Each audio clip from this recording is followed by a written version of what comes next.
You think things are bad because we have to wear COVID masks? You think things are bad because our journalists are lying morons? You think things are bad because rioters are looting some stores? Perspective, ladies and gentlemen. Perspective. Whenever the world doesn't seem to be going your way, just read about the impact a certain ideology has on other parts of the world. The Daily Mail reports. Police have freed 15 children from an Islamic school in central Nigeria where they were kept in chains and tortured.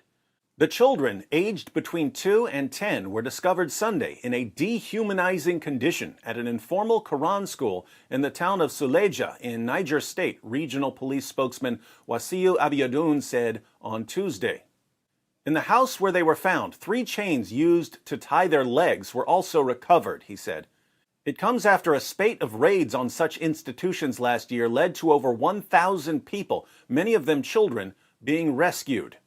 These children were rescued from Quran schools. Let that sink in. Hundreds of children had to be rescued from Quran schools.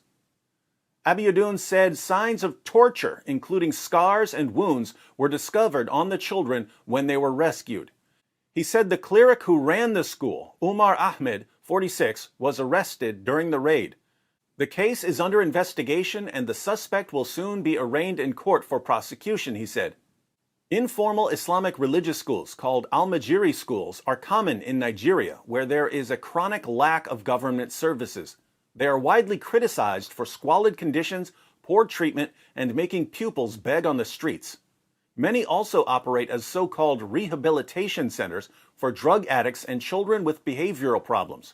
Last year, 3 major raids on such institutes in less than a month led to police rescuing hundreds of inmates. Police freed about 500 men and boys from an Islamic school in Katsina, northern Nigeria, in October 2019. The men were shackled and tortured at the school where they had been enrolled by their families to learn the Quran.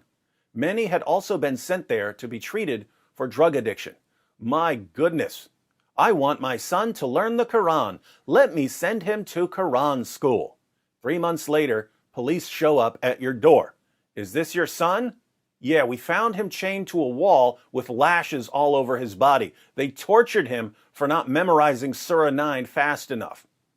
The news came less than 3 weeks after nearly 500 men and young boys were freed from the Islamic boarding school in Kaduna, around 280 miles north of Daura.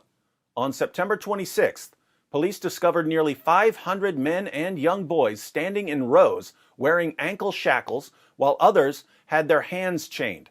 Other photos show the torture victims with horrific scars on their backs.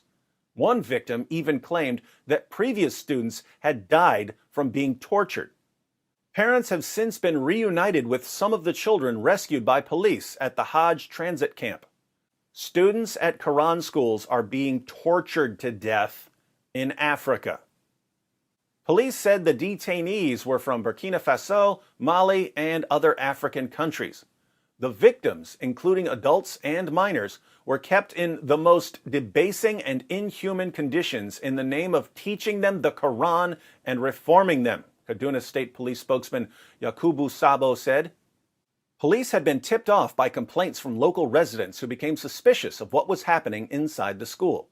During the raid on the school, police said they found a torture chamber where students were chained, hung, and beaten. You think you got problems? This is how African Muslim children are treated by their religious leaders. Their parents send them to these Quran schools. Students are tortured physically and mentally. They're tortured physically by lashing them. They're tortured mentally by making them memorize the Quran.